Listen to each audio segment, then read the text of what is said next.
Okay well मेरा नाम ऋषिराज है और welcome back to my channel. आज मैं सेकेंड वीडियो अपनी बनाने जा रहा हूँ जो कि हमारा बहुत क्लास 12th के बहुत सारे बच्चे हैं जिन्होंने ये बोला कि सर मेरे लिए भी वो वीडियो बनाइए और कुछ इम्पॉर्टेंट टॉपिक्स हैं जिनको आप कवर कीजिए। सो आज मैं आ गया हूँ। आप आज मैं जो टॉपिक कवर करूँगा वो है change in the profit sharing ratio among the existing partner. जैसा कि मैंने लिखा हुआ है, गुडविल क्या होती है, goodwill, treatment of goodwill, meaning of goodwill, average profit method. Actually 3 methods होते हैं जिसमें मैं आज की वीडियो में एवरेज प्रॉफिट मेथड कवर करूंगा। ओके, चैप्टर है पार्टनरशिप में change in the profit sharing ratio among the existing partners. और उससे पहले मैं आपको और थोड़ा सा और पीछे ले चलता हूं कि ये एक्चुअली है क्या। उससे पहले एक टॉपिक है reconstitution of partnership firm. Reconstitution का क्या मतलब होता है? एक बिजनेस है जो कि ऑलरेडी रन कर रहा है।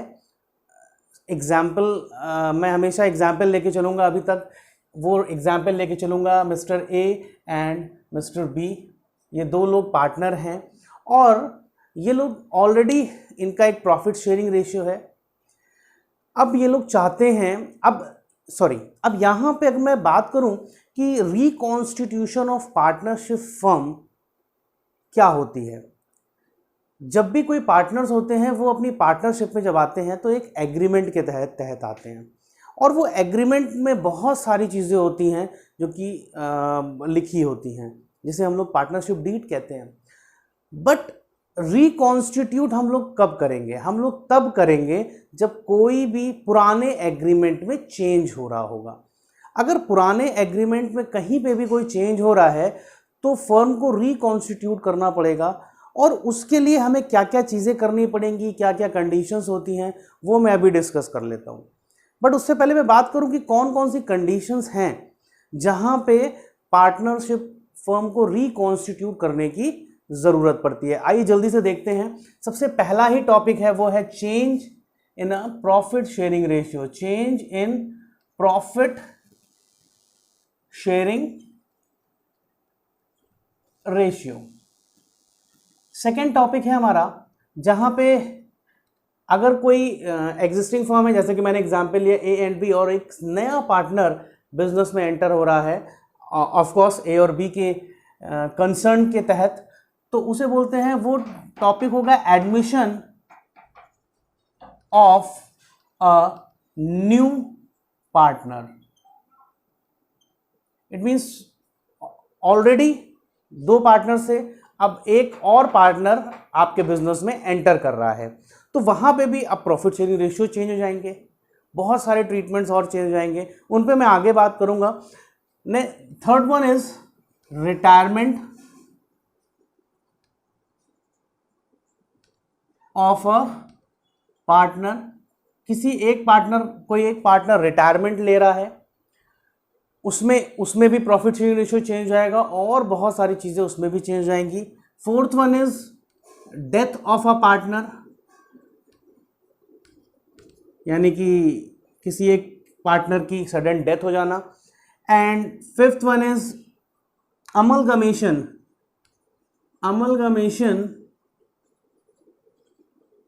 ऑफ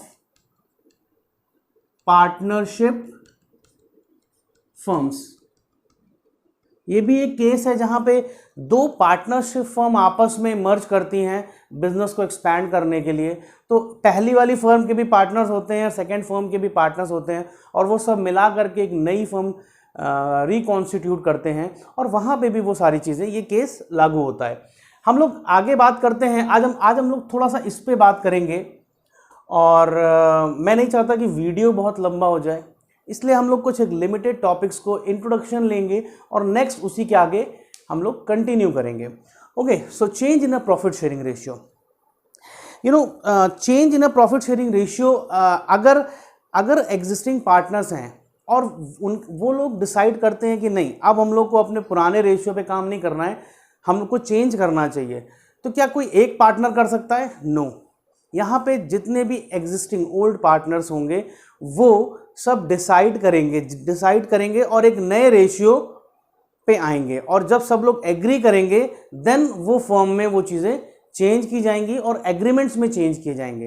अब सिर्फ पेपर पे वो एग्रीमेंट चेंज कर लेना ही सफिशिएंट नहीं है, वहाँ पे फर्म को रिकॉन्स्टिट्यूट करना पड़ता है, और रिकॉन्स्टिट्यूट करने के लिए कुछ कंडीशंस हैं। उन कंडीशंस को भी आइए देख लेते हैं कि कौन कौन सी कंडीशंस होती हैं अगर हम change in a profit sharing ratio होता है तो क्या होता है। सबसे पहला चीज, revaluation of assets and liabilities.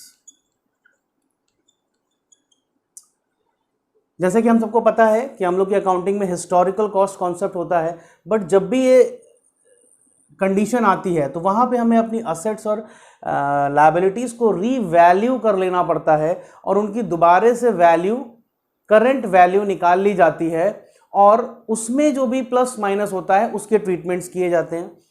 Number 2, यहाँ पे हम लोग ट्रीटमेंट ऑफ गुडविल करते हैं।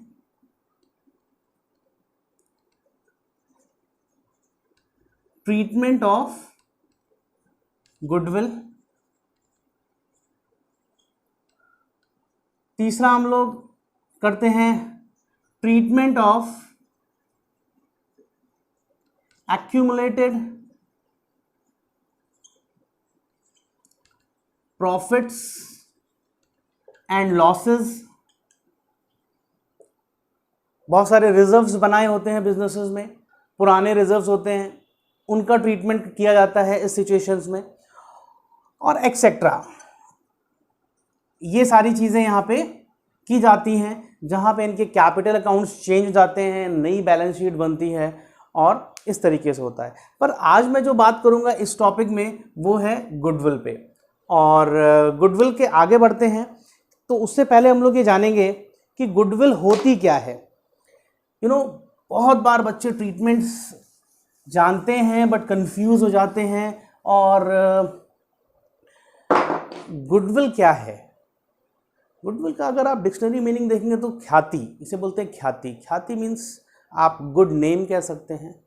कोई एक बिजनेस है जो कि बहुत समय से रन कर रहा है, तो ऑफ कोर्स कि उससे उसको बेनिफिट ये मिलता है, अगर उसका अच्छा नाम है, एक ब्रांड नेम है, तो उससे बेनिफिट ये मिलता है कि अगर वो कोई नई प्रोडक्ट लॉन्चिंग करता है तो क्या लगता है मार्केट में बहुत ज़्यादा उसे एडवर्टीजमेंट्स करने की ज़रूरत पड़ती है क्या? अगर एप्पल कोई नया फ़ोन निकालता है तो उसे कितने एडवर्टीजमेंट्स करने की ज़रूरत पड़ती होगी? बहुत ज़्यादा नहीं, क्योंकि वेल नोन ब्रांड है।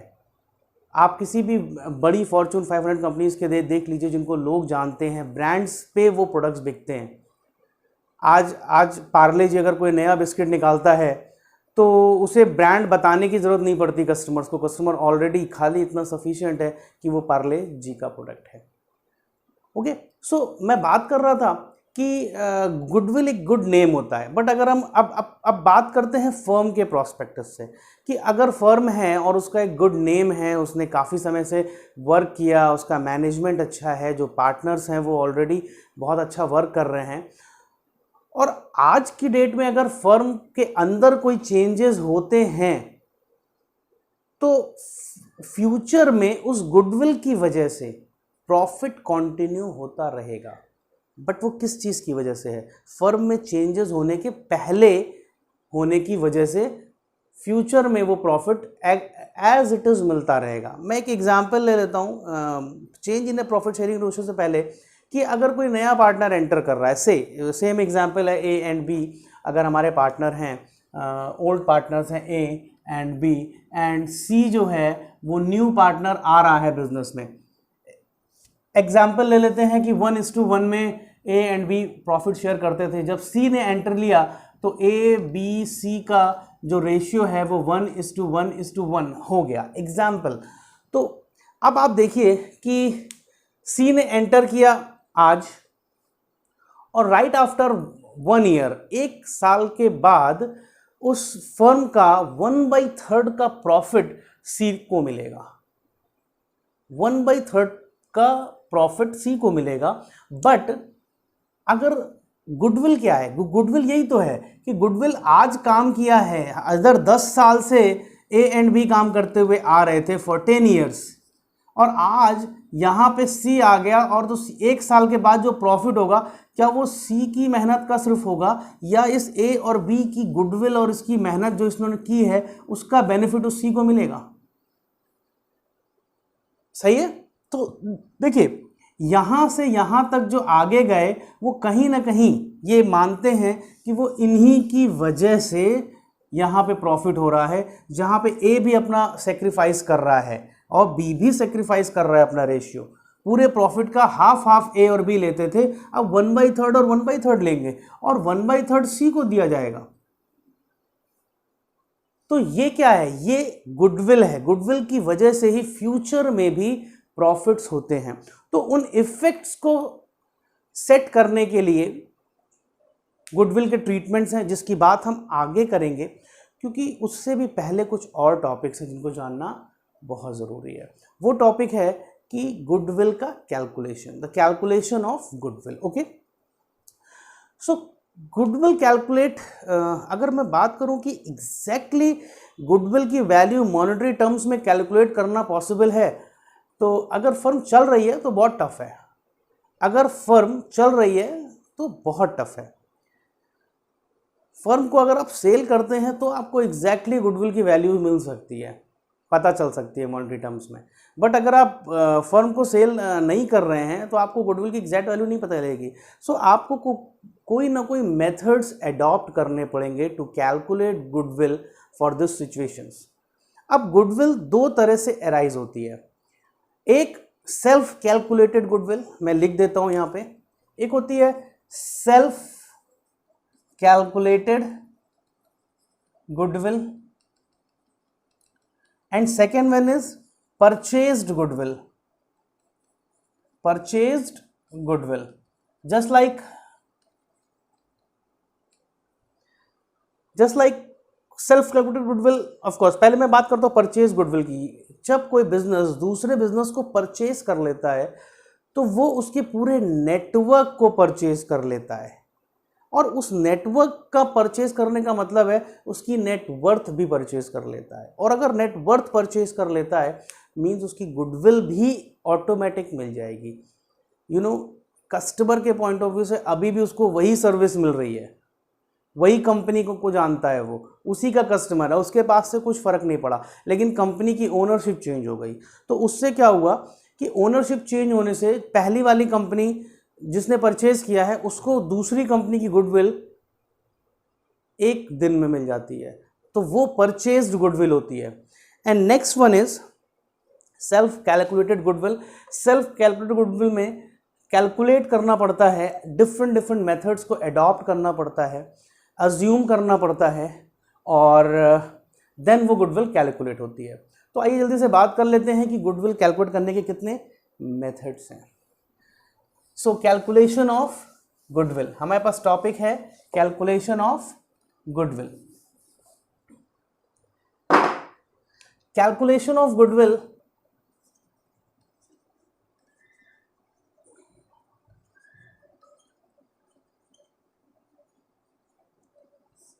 थ्री मेथड्स हैं। Number 1 average profit method. Number 2 super profit method.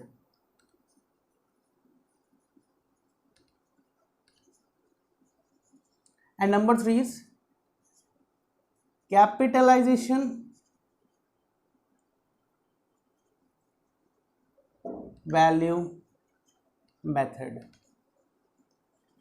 आज के वीडियो में हम डिस्कस करेंगे एवरेज प्रॉफिट मेथड किस तरह से कैलकुलेट होता है और किस तरह से हम पूरे फर्म की गुडविल कैलकुलेट करते हैं। और उसके लिए हम लोग एक एग्जाम्पल को भी पिक करते हैं और उस एग्जाम्पल के तहत ये जानेंगे कि ये एवरेज प्रॉफिट मेथड कैसे निकल के आ रहा है। जैसे कि हम लोग ये देख ही रहे हैं कि कौन सा मेथड अडॉप्ट करना है फर्म को, ये फर्म पहले ही डिसाइड कर लेती है जब वो अपनी पार्टनरशिप डीड बनाते हैं। और अगर वो एवरेज प्रॉफिट मेथड को कर रहे हैं तो नाम से ही पता चल रहा है कि यहाँ पे हमें कुछ पास्ट फ्यू ईयर्स का के प्रॉफिट्स पे के बेसिस पे, उसके एवरेज के बेसिस पे गुडविल कैलकुलेट होनी है। तो उसका फॉर्मूला भी मैं बता देता हूँ, और उससे पहले मैं डिस्कस कर लेता हूँ। एक एग्जाम्पल ले लेते हैं, मुझे लगता है शायद एग्जाम्पल से ज़्यादा अच्छे से ये बात समझ में आएगी, और कुछ चीज़ें हैं इसके अंदर।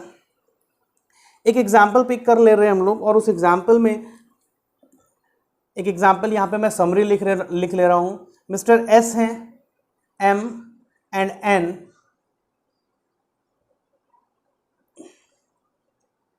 इनकी total capital of a firm of Mr. Saurabh, Mohit and Nikhil was 1 lakh.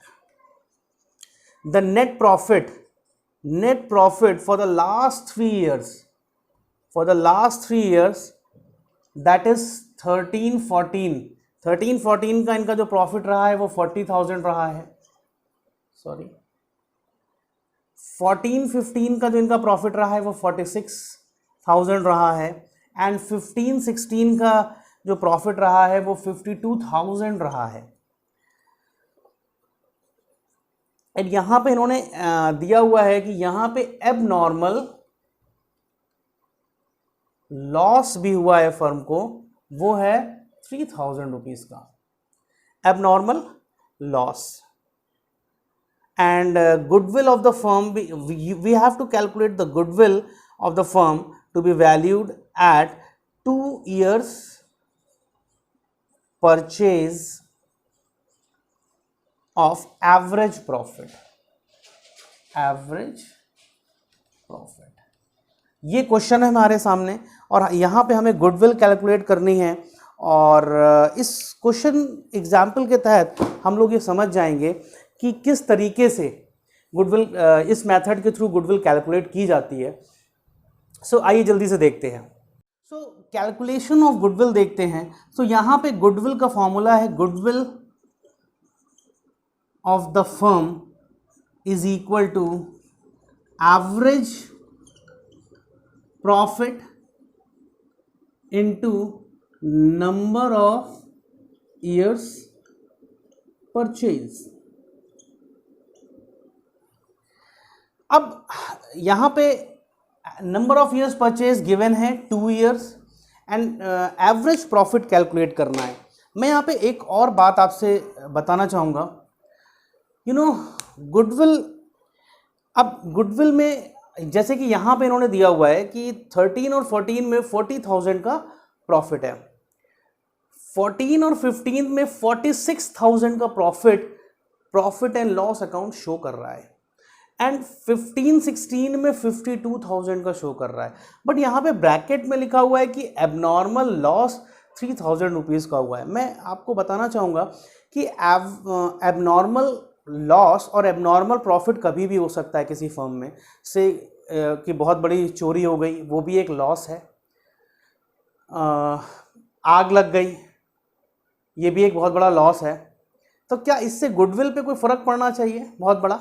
बिल्कुल भी नहीं। तो जब हम गुडविल कैलकुलेट करेंगे तो हम उस इफेक्ट को न्यूट्रल कर देंगे। से अगर एबनॉर्मल लॉस 3,000 रुपीज़ का हुआ है तो ये प्रॉफिट कम दिखा रहा होगा, यहाँ पे एक्चुअली प्रॉफिट 49,000 रुपीज़ का होना चाहिए, क्योंकि लॉस ऑलरेडी लेस हो चुका है एक्सपेंडिचर साइड में।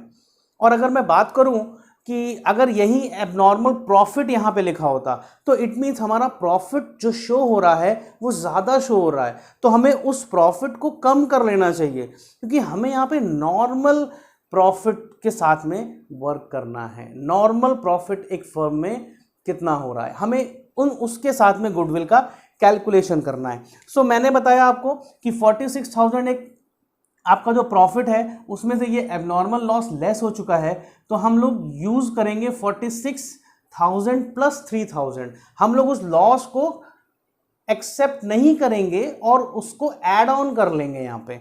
सो यहाँ पे एवरेज प्रॉफिट क्या होगा? Average profit is equal to 40,000 plus 46,000 plus 3,000 plus 52,000 और ये 3 ईयर्स का है डिवाइडेड बाय 3, तो अगर इसको हम लोग कैलकुलेट करें तो ये 49,000 हो गया।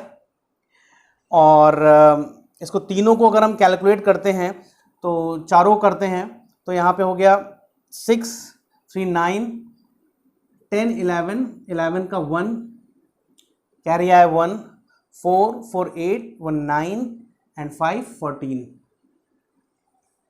ओके, ये हो गया। देन यहाँ पे हम लोग 3 से करते हैं, एक बार मैं इसको रीचेक कर लूँ। 6, 3, 9 और 2, 11 का 1 कैरी आया 1, 4, 4, 8, 1, 9 और 5, 14। ओके, 3। देन यहाँ पे हम लोग इसको कट करेंगे, 3, 3 4 ज़ा 12, 2 1, 3 7 ज़ा 21, यानी कि यहाँ पे एवरेज प्रॉफिट जो हमारा आया वो आया 47,000 रुपीज़। अब हम लोग इसको गुडविल के फॉर्मूले में पुट कर देंगे, ये हमारा गुडविल का फॉर्मूला है। Then goodwill of the firm is equal to average profit जो कि हमारा 47,000 है, into number of years purchase, हमारे पास 2 दिया हुआ है क्वेश्चन में, 2। सो यहां पे ये हो गया आपका 94,000 रुपीज, ये गुडविल ऑफ द फर्म हो गई है। ओके, सो इस तरह से ये कैलकुलेशंस होंगे। हमें ध्यान रखना है अपने एबनॉर्मल प्रॉफिट्स और एबनॉर्मल लॉसेस का पहले एडजस्टमेंट्स कर देना है, देन हम लोग को उन प्रॉफिट्स को यूज़ करना है यहाँ पे कैलकुलेशन ऑफ एवरेज प्रॉफिट में, और देन हम लोग को यहाँ पे गुडविल इस तरह से कैलकुलेट करनी है। बहुत ही सिंपल मेथड्स हैं, बट बच्चे बहुत बार इसको कंफ्यूज हो जाते हैं कि कैसे करना है। आई होप कि ये चीज़ें आपको समझ में आई होंगी। इसके आगे हम लोग का पार्ट 2 होगा। नेक्स्ट वीडियो में मैं बात करूंगा इसके बाकी दोनों मेथड्स की, कि दोनों मेथड्स यानी कि super profit methods and capitalisation method and the treatment of goodwill, कि इनकी एंट्रीज, जर्नल एंट्रीज क्या होंगी और उनके ट्रीटमेंट्स क्या होंगे। तो विद दिस आज के लिए बस इतना ही। Thank you, stay safe, stay healthy, thank you.